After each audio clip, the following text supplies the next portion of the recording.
Saturday morning we had a problem with the car. It was difficult to imagine how we go through qualifying.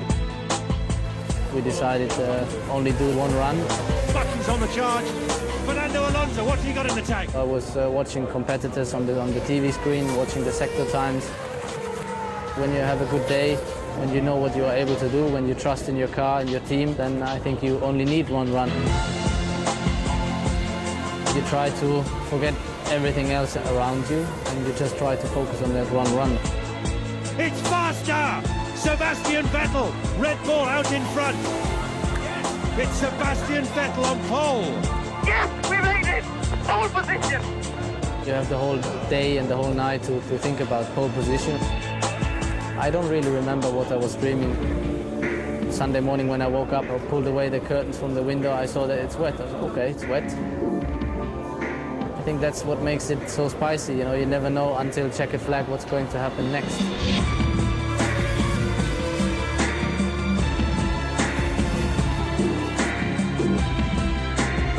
In wet conditions, it's more what's going on in your stomach combined with your brain and heart. It's all down to the driver and to the car to survive.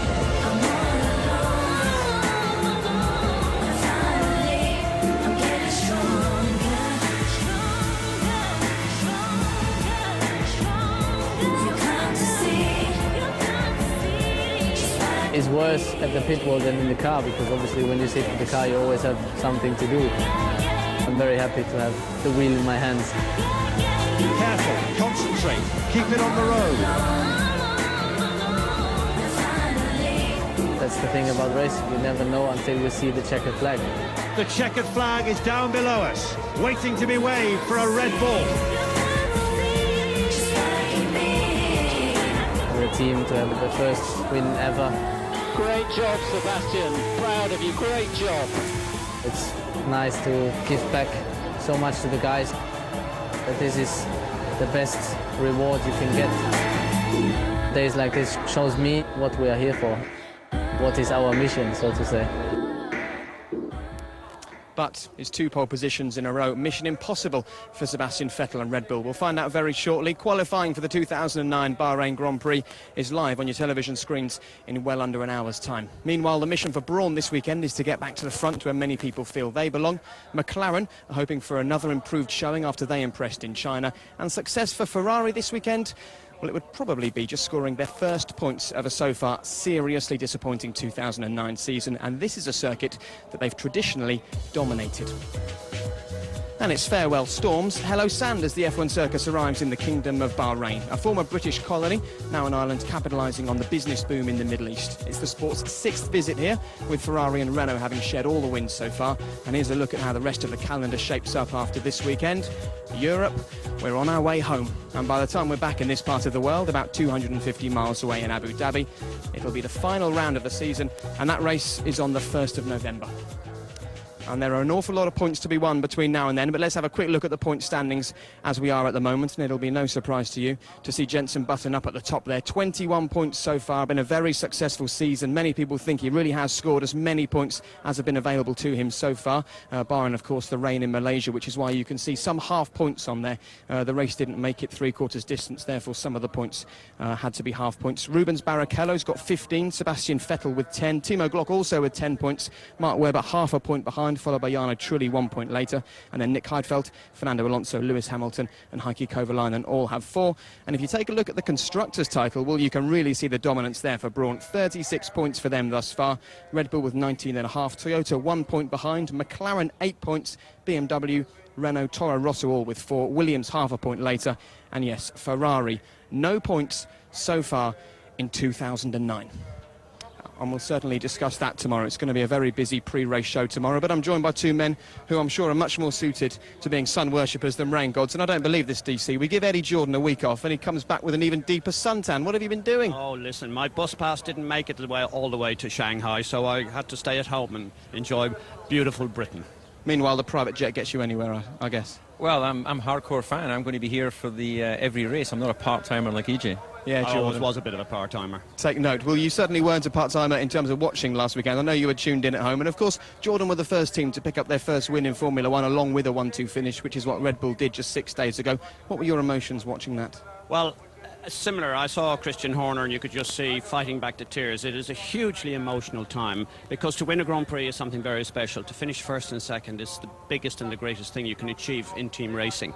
And to do it for Red Bull, who really haven't been trying all that long. They're just a relatively new team. They've taken over from the defunct Jaguar team. And really what Mateschitz has done here is remarkable. And great credit to them because the car probably looks the best car on the track. A quick mention about this weekend, because many people have said that with safety cars so far and loads of rain in Malaysia, rain in China as well, we've yet to see the real pecking order this season. Do you think we could see that this weekend? Yeah, indeed. I think that there's only a 0.1% chance of rain here. We're more likely to have a sandstorm. So I think that we will see the true dry pace of all the cars here. And it'll be interesting to see how Ferrari and Toyota perform. They were able to test here in February, so they should have some small advantage from that. You do realise a 0.1% chance of rain means we're probably going to get some the way the season's gone so far. But of course, a lot of the talk so far has been about Sébastien Vettel, who picked up Red Bull Racing's first win in Formula 1. But hey, don't forget about Mark Webber. Second place is his greatest result in Formula 1 so far, and I'm delighted to say that with just a few minutes to go before quali starts, Mark's found time to join us. I know you've had a few days relaxing in Dubai with your other half. I suppose you're here ready to go just one step further, maybe. Well, it's different conditions, obviously. That's pretty clear. It was a fantastic weekend for us in Shanghai. And, yeah, looking to try and qualify in the first few rows here if we can and get ourselves in a great position to challenge for podium, yeah. I know Sébastien obviously is the newcomer to the team. You've been with Red Bull a few years. How have you been dealing with the fact that he's the guy that's brought them their first win as opposed to you? Because I know you dearly wanted to be that guy. Oh, of course I did. You know, you want to try and win every Grand Prix you go in, and obviously it's been very difficult in the past, but this year it's definitely the best car I've ever driven. The team are in pretty good shape, obviously very buoyant after a 1-2, which is incredible for us. But he deserved to win, so, you know, the next best thing I could do was finish second.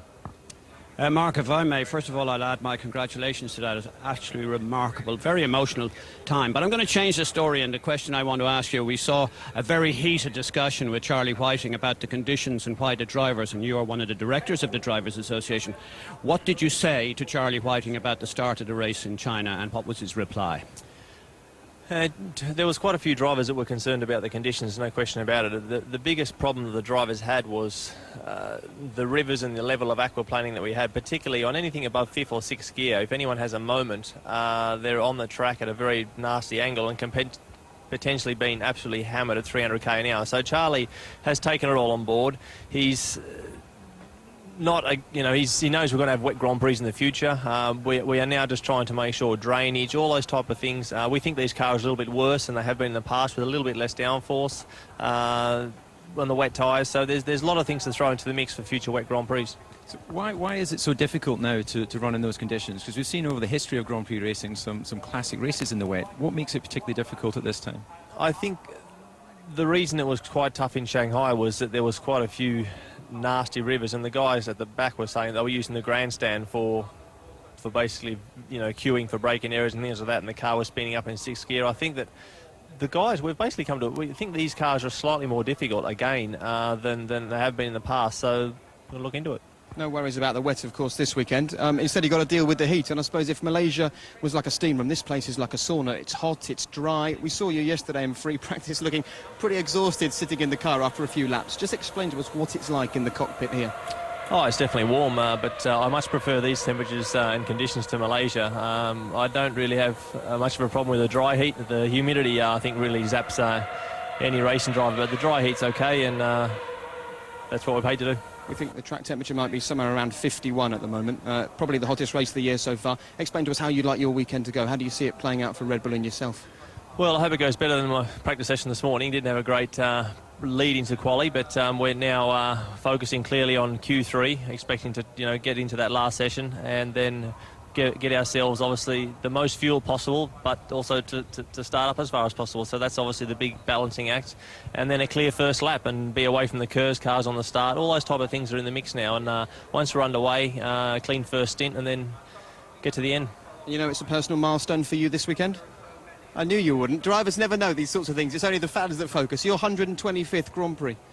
Oh, God, it's not, yeah. I mean, 150, 120. Next they'll be calling a milestone 130, so it's not that special. It's just I've done a few races, so I'm looking forward to going on Sunday. And listen, we all are pretty confident you're going to have your first win before your 150th. That's for sure. So have a great weekend. So. All right, thanks a lot. You better go off and get yourself in the Mark. car, prepare yourselves. Thanks a lot.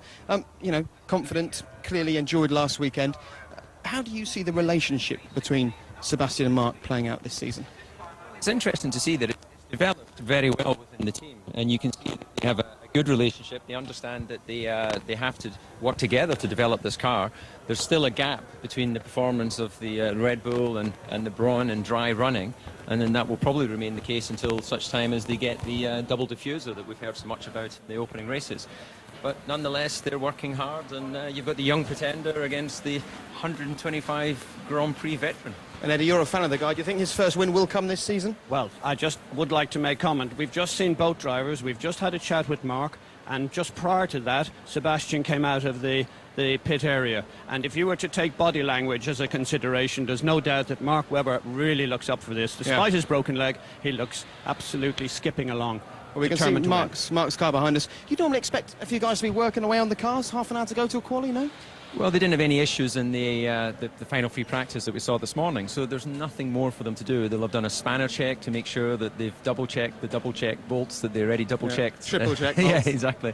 And you know, they're a confident, efficient race team right now, so they'll just be waiting to put the bodywork on, put a set of tyres and send the driver out there. OK, let's pop next door. I have to say I'm glad there were no mechanics and engineers for us to pick our way around in there, because they were early when we did our rehearsal, and it looked nigh on impossible, because, of course, next door to Red Bull is Toro Rosso, and there's also a fair bit of confidence here as well. Sébastien Buemi is the third Red Bull Sébastien to join the sport after Sébastien Vettel and Sébastien Bourdais, and so far he's outraced, outqualified and outscored his more experienced teammate. He's a guy looking well at home in Formula One.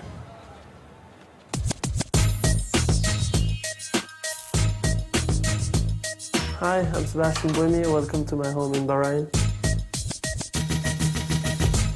So this is the living room. I've quite a bit of things to do, like checking my mails and all the stuff like that.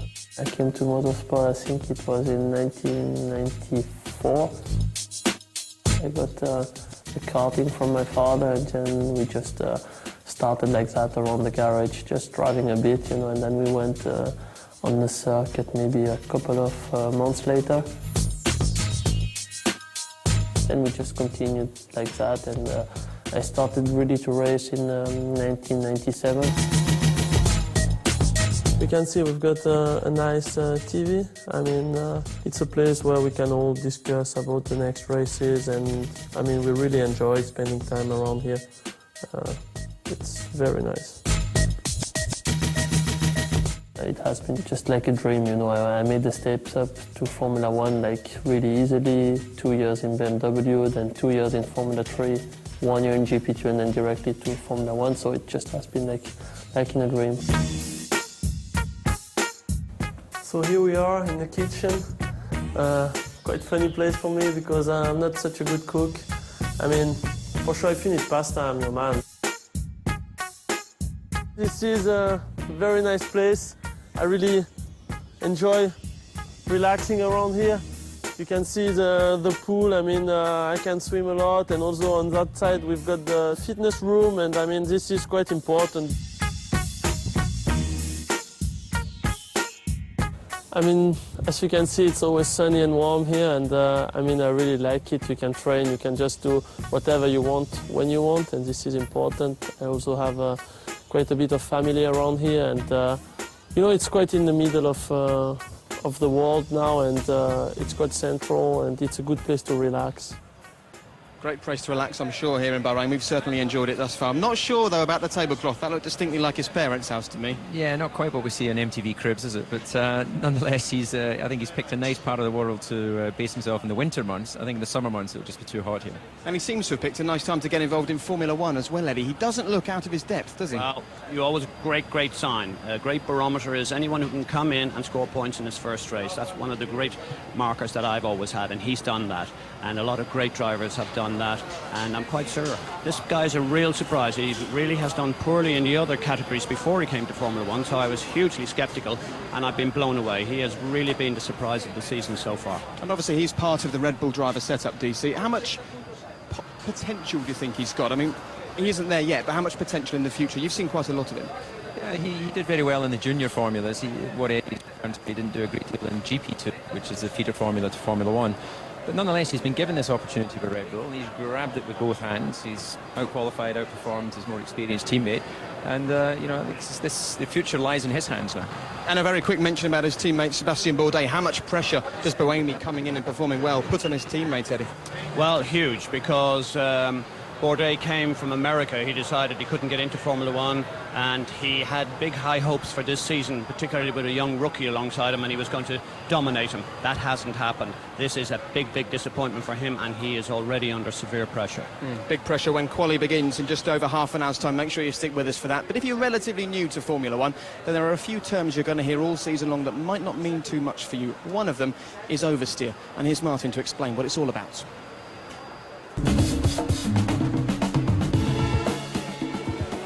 Aerodynamic and mechanical balance is the holy grail of setting up a Formula 1 car for best performance. On the limit, a race car will always be sliding to an extent. Balance means that the front and rear of the car slides in unison in a predictable and consistent way. Oversteer is when the back wheels slide more when cornering. As the back of the car steps out, it points to the inside of the corner. It has oversteered. Well, you can probably see the pit lane gearing up behind me for the race today. This is the 6th Bahrain Grand Prix, and I tell you, they certainly do put on a decent party. Bahrain was the first in the Middle East. Abu Dhabi is almost certainly not going to be the last. But what does it mean for Formula 1 and all of these Middle Eastern areas to see the sport moving away from its European ground and slowly getting further and further east? Well, as always, Eddie Jordan is the man who knows who to speak to. And on Thursday evening, he managed to track down the Crown Prince of Bahrain for a quick chat. And here's what they talked about.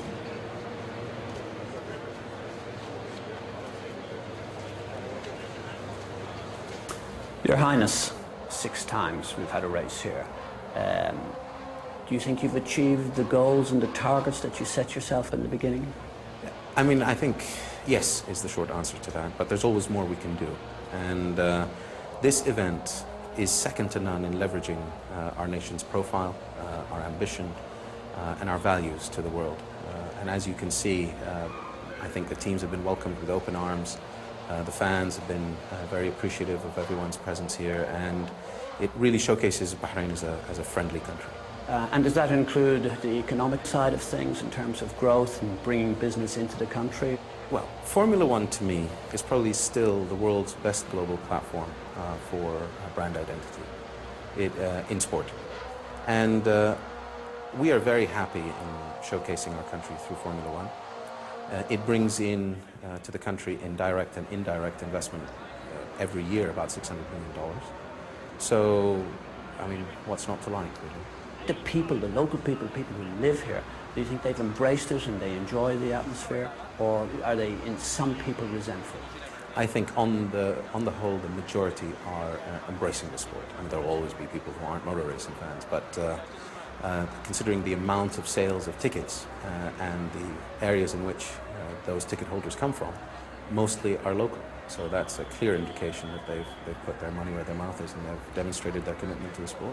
The fact that you've extended to 2016 the Formula 1 contract, is that something that gives you further opportunities to invest and to look at your future? Sure. And we're very proud, and we hope that we are on the Formula 1 calendar for many decades to come, not just years. If there was, in this very exciting season, somewhat of a black mark, in particular I'm talking about McLaren and the Australia affair, do you see it as a black mark, or do you actually see it something that will go away, particularly in view of the fact that you are an investor, or your government is a shareholder in McLaren? I think it's important to clarify that the investment was made by the state investment arm, not by me directly. And at this race, I really represent all the teams, and it's my job to ensure that everyone has a very successful race.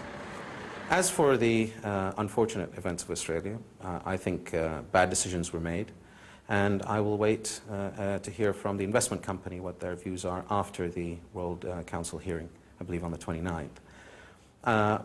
I'm pretty sure that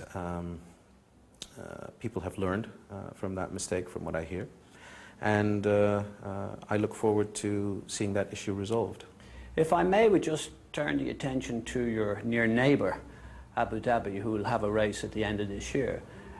Surely you see that as a compliment. It would be very important for me to say congratulations to Abu Dhabi for getting that race. I think it adds to motorsport's presence in the region and can only enhance all of the activities that we do throughout the year, not just for Formula One. So really, I think a big congratulations is in order for the people of this region and Formula One fans all over the world. And he's obviously a Formula One fan. That looked distinctly like a David Coulthard autobiography over the Crown Prince's left shoulder to me. So you know someone out here bought a copy? I think I might have sent it to him, actually. No, he's been a big supporter of Formula One, and obviously he mentions that he's representing all the teams here, and he organises functions. We were at a function last night where he had all the team principals and some of the drivers there, and it really is a nice feeling at this event, a bit unlike any others we go to. I'm keen to get both of your thoughts about the criticism that's often levelled at motor racing when it moves east, and that's that these parts of the world don't have a motorsports heritage, and for some reason fans think that takes something away from the spectacle and the history of the sport. Where do you both stand on that? Well, my view is that if it's good enough to put on a Grand Prix, and certainly this is remarkable. What they've achieved in 18 months is just quite staggering, and we now know what's going to happen in Abu Dhabi, even greater again. So these people are prepared to invest vast sums of money, and heritage is one thing. Of course, it's always brilliant to have, if you like, the length of a British Grand Prix or a French Grand Monaco, whatever it is, and that is your history, your legacy. But at the end of the day, in 50 years' time, we could be saying Bahrain, Abu Dhabi is the home of motor racing. Probably not, but that could happen. Yeah, well, I think that people have a travelling spirit, and Formula One has travelled out to all corners of the world. I think it's only fair and reasonable to be called a World Championship, but we should be represented in the Middle East as well. They obviously have the finances to make it work here in a way that it hasn't taken off in America, so I think we should be thankful for their investment. You both mentioned finances, which is very interesting because some of the BBC team jetted over to Abu Dhabi in between this race and the China race, and what they saw out there was frankly staggering. Huge grandstands, an impressive track. There's still a lot of work to be done, but it is looking impressive. We can see actually all the cranes there at the moment. There's something like 30,000 people working on getting this circuit ready, Eddie. You know a lot of people in this part of the world. There's no way they'd allow them not to have it looking like that come the end of the season. I just remind you, I was involved, one of the people that Bernie put in charge of helping to bring China to the table place in terms of racing, and this is exactly the same. Please don't be surprised. Anyone who thinks this race is not going to happen is kidding themselves. Absolutely everything that it needs and will car, they will get it there. It looks mind-blowing. How do the likes of Circuit de Catalunya, Hungaroring, Silverstone, Donington, how do they compete with such an impressive-looking circuit as that? Well, in terms of finance, they can't compete, of course, but you know, you don't need to spend the most money to have the best Grand Prix. But I think that clearly what they're trying to do in this region is showcase their cities, their towns. They're trying to create tourism, and they have to make it the biggest and the best. So, you know, the hotel I stayed in there a couple of weeks ago when I was out checking out the track, it apparently cost $1 billion. You know, that's a lot of marble and gold taps, but that's the sort of funding they have, and they're trying to grow the region, and that means that getting people staying there and obviously tourism through.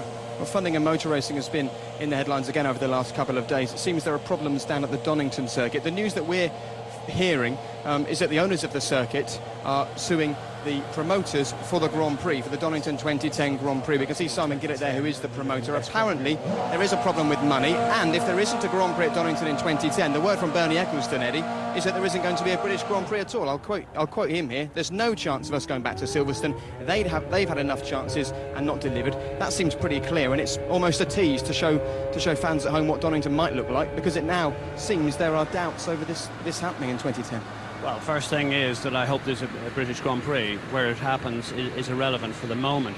But I think it's interesting to hear what Bernie Ecclestone had to say that we'll never go back to Silverstone, because that's the clearest indication that we will be going back to Silverstone, because he's the master of the curved ball. If he ever was going to say it, he always works in reverse. Everyone who's ever had to get money from him or plead with him knows the answer to that. So I thought that was quite encouraging in some respects. Well, that shows where I've been going wrong, because if you understand the reverse psychology, I always just take people at face value. That's why you never drove for me, David. Well, thankfully that was the case. Well, the headline is that EJ says, if Eddie says it isn't going to happen, it may well happen. Bernie certainly says it won't. No, if he says it so emphatically as just what he has said. In other words, if definitely will not happen, then you know for sure it will happen. OK, well, news about potential problems for Donington has filtered into the paddock, and we can now hear from some of the key players here. Here are their thoughts.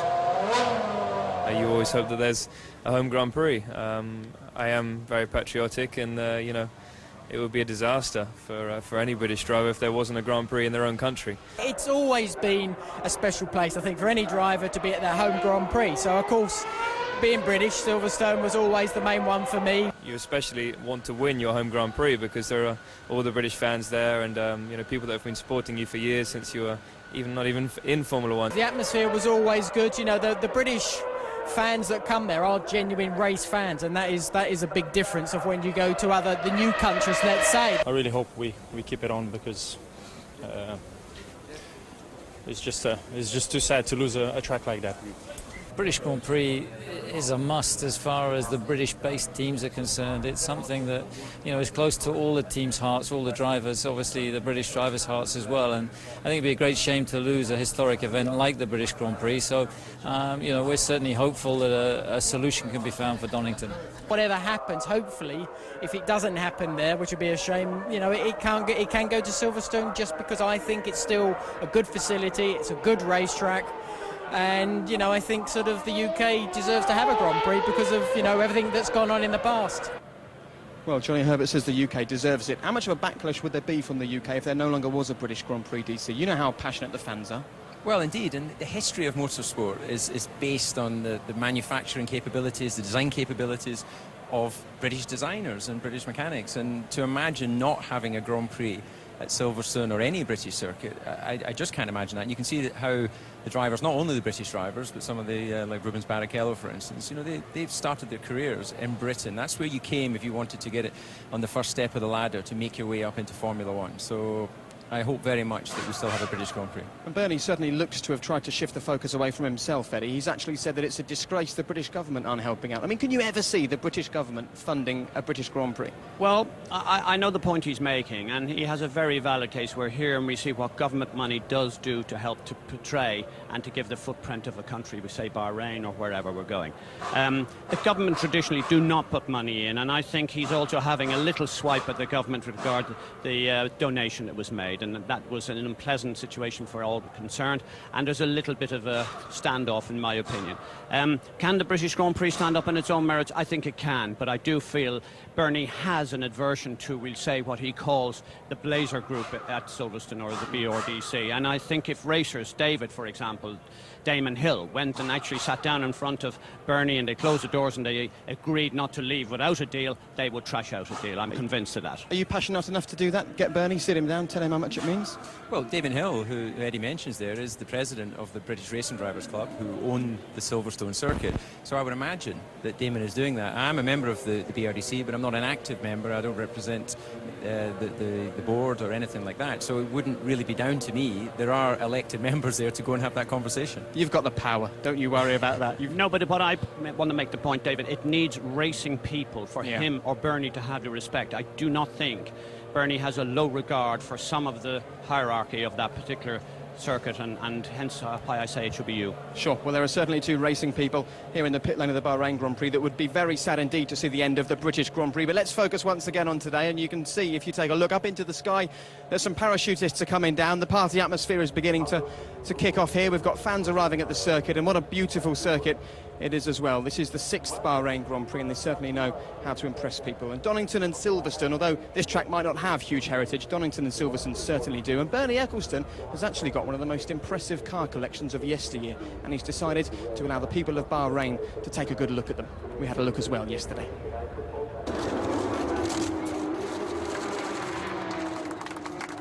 Well, this is an amazing slice of motor racing and Formula One history here in Bahrain. Bernie Ecclestone's collection, or part of it. Bernie, congratulations, what an amazing amount of cars, and the Royal Highness, the Crown Prince of Bahrain. Sir, a great coup to get these cars here. I can only just thank Mr. Ecclestone for being so kind as to bring this fabulous collection here to Bahrain. It's really a privilege and an honour. Bernie, which is your favourite car in here? I suppose this one shouldn't be, really. The fan car that did just one race and won the race and banned. Didn't get banned, we withdrew it, and it was never banned. So you were poacher then, now you're the gamekeeper basically. They could have done that the other day after, where was it, that car won? Yeah, I think you're meaning the Brawn, are you? But, so, how many of these cars have you got? They're all based in England, are they? Yeah, we've got a few more than this. His Royal Highness is going to be driving one soon. which are not here. There's the two most important cars that are not even in the show. That I've just been told they're hidden somewhere. Sir, are you going to drive one this weekend? Hopefully, if we can make it happen, I'll be certainly privileged to do so, and honoured.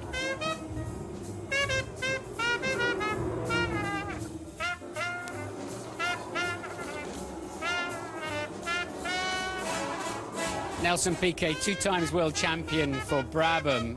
These cars are all yours. Which one's your favourite? Well, I think the perfect car was that one here.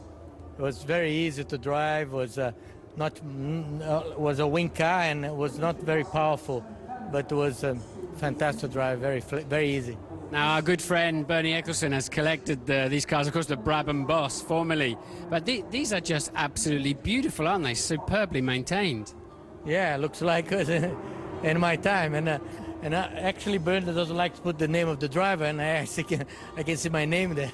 Do you know, I was thinking that, looking at all of the cars, very few cars actually have drivers' names on, but you were always a favourite of his.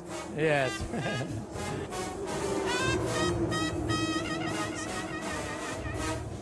Bernie's very secretive about these cars. They're absolutely beautiful. The pedigree is spot on. They're the right cars in absolutely the right condition, no doubt about it. Look at this Auto Union 1937, a V16 engine in there. What a piece. But the car I would most like to drive is this W125 over here.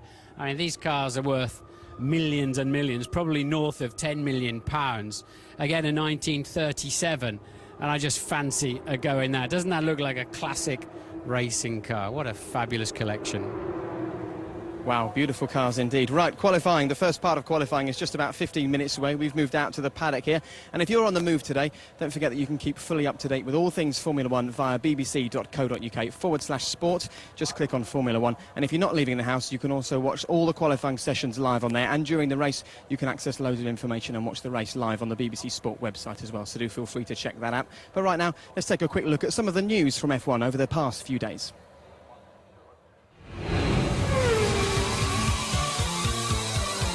McLaren boss Martin Whitmarsh has written to the FIA ahead of their World Council hearing next Wednesday to apologise for the team lying to the stewards in Australia and Malaysia.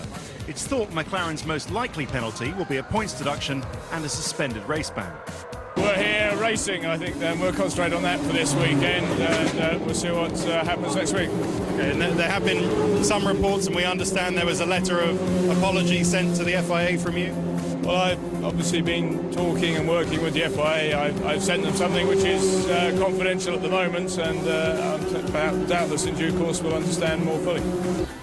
BMW's Robert Kubica and Nick Heidfeld have spoken out at the lack of development parts coming onto their car. Robert Kubica is still yet to score, while Heidfeld only has 4 points. We don't have the pace that we expected and not the pace to fight for the championship. Why that is the case, that is a bit more difficult to explain. So far this season, until here, we have no major changes on the car over the first 4 races. And probably the fact that the lap times are so extremely close together this year, that has made us move backwards. We have to keep calm, keep working, keep focusing, and I think especially now in difficult moments you will see, you can see the potential of the team, and I believe our team is able to come out from it. I hope as soon as possible, then it will keep up maybe chances for our goals. With its long straights and heavy braking zones, the KERS teams, Ferrari, BMW, McLaren and Renault, are all trying to use the system if at all possible in Bahrain. Even Kubica, who likes it least, recognises its benefit. I think Bahrain track is the one where KERS should give you most of advantage. And somehow I'm losing here or losing there with running KERS or not running KERS. So we just think this will be the best option. More teams are bringing out their versions of the clever double-deck diffuser to the track. Impressively for such a small team, Force India are the latest, with a device similar to the Brawn diffuser. This is a decisive weekend for Nelson Piquet Jr. He now has technical parity with Fernando Alonso and has been told by boss Flavio Briatore that there are no more excuses. Test driver Romain Grosjean is waiting in the wings. The 2 past weekends, obviously qualifying haven't been good, but then in the race, we had crazy weather and didn't help us at all. So here was a new diffuser, it's going to be a much better weekend. You know, both cars being able to compare data. One was each other, not like last race where it was two different cars completely, and it was difficult to work together. Nelson broke a front wing in practice yesterday. Nelson, you need to be really slow. We think the front wing's about to come off. And finally, Fernando Alonso has denied rumours that he has a deal to replace Raikkonen at Ferrari next year, for now at least. I have nothing yet with Ferrari. I know that every year is the same rumor, but hopefully it's not starting this year also now in 4th race of the championship. Happy with Renault and future at the moment. I have nothing to say. Well, DC, Fernando's clearly hoping it's not the start of the silly season, but you can't blame us for asking the question. After all, he's in a Renault that's possibly not quite as quick as him, and some of the bigger teams are struggling. Yeah, indeed, and I think then in relation to him going to Ferrari, Kimi Raikkonen, after he's won his World Championship, hasn't looked the driver that he was when he arrived at Ferrari, and I think it's fair and reasonable that people will ask questions. It's a competitive business, and Fernando obviously will want to try and get in the best car he can, but right now it's very difficult to project who's going to have the best car in 2010. Look how much it's changed this season. Would he care, though, about the quality of the Ferrari? Is being in a Ferrari not enough, maybe? I think winning is what it's all about. He can afford to buy a Ferrari. He can afford to buy several Ferraris if he wants. So he's not a young guy who's just blown away with the name F1. He wants to have a competitive car, and I think the hunger's still there. And sticking with Renault and sticking with winning, Nelson Piquet hasn't managed to win in Formula One. He hasn't really come particularly close. And, of course, the test driver is sitting on the pit wall watching the races. How much pressure on Nelson Piquet when qualifying starts today? Well, I spoke to his father earlier on this morning, and there's no doubt his dad would not be here if it wasn't for this pressure. He was on a sticky wicket, so-called, last season, in the middle of the season. He rode that out. He got the support of Flavio, and Flavio's been very good with him, really, but I think time is marching by. There's no big glimmer of hope, in my view. You'd have to look at a replacement. I think he's had a good, fair crack at it, and things just haven't worked out for him. A quick mention about BMW ahead of quali. Are both the drivers right to make a bit of a complaint about the fact they don't feel the developments are getting onto the car as quick as they should be? Well, indeed, the car's not quick enough. So what would we expect them to say? And I think we should actually applaud the fact that they're open enough to make that statement publicly, because what would normally happen would be, obviously, the press officers would ask them not to say anything negative about the team, but they need to perform. They know that. OK, let's mention Lewis Hamilton. This is a guy who has performed sterlingly, even though an awful lot of the focus hasn't been on him. It's been elsewhere. How do you rate his performances so far this season, Eddie? I personally thought that the race in China was sensational. He was the one driver who really looked inspired. He passed Raikkonen several times. He was committed. He looked and drove like a world champion. Didn't always stay on the track, but then at least he gave it a go. He wanted to fight, and I'm encouraged by what I've seen here this morning in the free practice. I think Lewis Hamilton may have just turned the tide, and that would be good for everybody, particularly himself, because after the first couple of races he was at an all-time low. OK, just to remind you that we are going to hear from Lewis Hamilton in our build-up to tomorrow's Bahrain Grand Prix race, so make sure that you join us for that. But there's been an awful lot of talk about tyres so far this season, and once again they're at the top of the agenda today. Formula One regulations restrict each driver to 14 sets of dry weather tyres, that's 7 each of 2 different rubber compounds, plus 4 sets of intermediate condition tyres, and finally 3 sets of wet tyres for use in heavy rain. That's 84 tyres in total. They're fitted to small 13-inch diameter wheel rims, so they are very high profile, unlike today's road tyres. The grooves in any tyre are there only to clear water, so the full rubber surface of the slick dry tyre is very grippy. And yes, the super soft tyres are on show again today, so you can expect the drivers to be going pretty quick on them, but not quick for too long. They'll be moaning about those, and we'll talk about the implications of super soft tyres very shortly. But take a look behind me down there. You can see the paddock, these lovely palm trees and the lovely tents for everyone to sit under and chat. Bahrain is very much like to term itself as the friendly Grand Prix, and so far it's been very friendly this weekend. But how friendly is it for the drivers? Well, as always, we'd like to get their thoughts on just how tough racing in the desert really is. Bahrain is a kind of new generation track with a lot of runoff area, all tarmac, so there is no really gravel. So once you go off from the track, it's very easy to come back. Bahrain is a very strong braking track, so It's something which, you know, you need to really be precise on every braking point, you know, braking late, turning into the corner without losing the rear, you know, in a very smooth way. It's a tricky circuit because it doesn't give the driver the usual rhythm you get in any other place.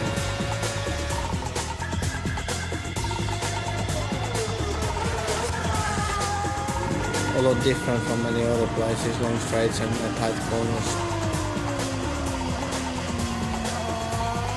And usually quite slippery because they're sandy. It's a very hard track for brakes, a lot of straight lines with heavy braking. Corner 1, really big braking point and very slow first apex. Then you go into the middle of the track where you have very tricky braking. Corner 9 into corner 10. A lot of front locking. We can see there nearly every lap someone is locking front tires, so very easy to flat spot.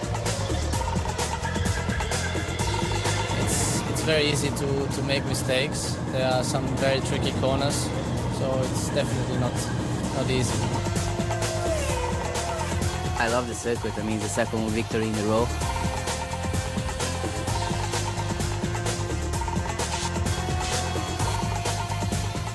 Well, DC, the general consensus here seems to be popular, but tough.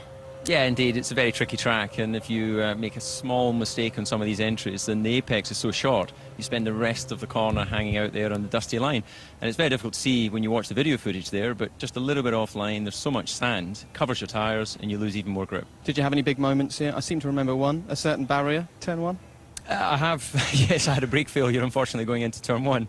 I think I pushed the brake pedal too hard and the disc exploded. But otherwise, I never had a great deal of success on this track. I'm not really sure why. It doesn't really flow for me. It's very much a sort of stop-start circuit. I mentioned at the start, Eddie, that many people are expecting Brawn to get back to the front here today. Nice dry conditions, perfect for their car. Are you expecting to see that Brawn back at the top?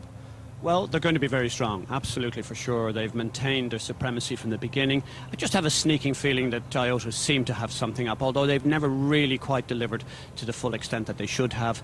For me, I'll go with a Toyota car. OK, let's get the thoughts of Ross Brawn. He's been chatting to Ted. Well, Ross, I bet you're happy to see hot weather and blue skies. How are you looking towards qualifying? It's actually a bit too hot. I think all the cars are getting on the limit of what they can cope with because we're approaching 40 degrees today. Due to be cooler tomorrow. But we're not looking too bad. I mean, we've been concentrating on race work and because, of course, Q3 is with race fuel. So we don't think we look too bad. You've got to be careful in Q3, haven't you? Not to put too much fuel in, because we've seen the last race, people taking a lot of fuel out and a very misleading picture of qualifying. Yeah, I mean, it would have been interesting to see how a dry race would have developed, because it's an aggressive strategy can put you at the front of the grid, but then compromise your stops and race strategy. So it's just keeping that balance. But equally, if you fall too far back down the grid, you get tangled up in incidents, and that can be a problem as well. So it's making that call between what's the ideal strategy and staying out of trouble. Okay. Have a good one. Thank you. What is the ideal strategy here? Well, to be at the front, pole position, with more fuel than anyone else.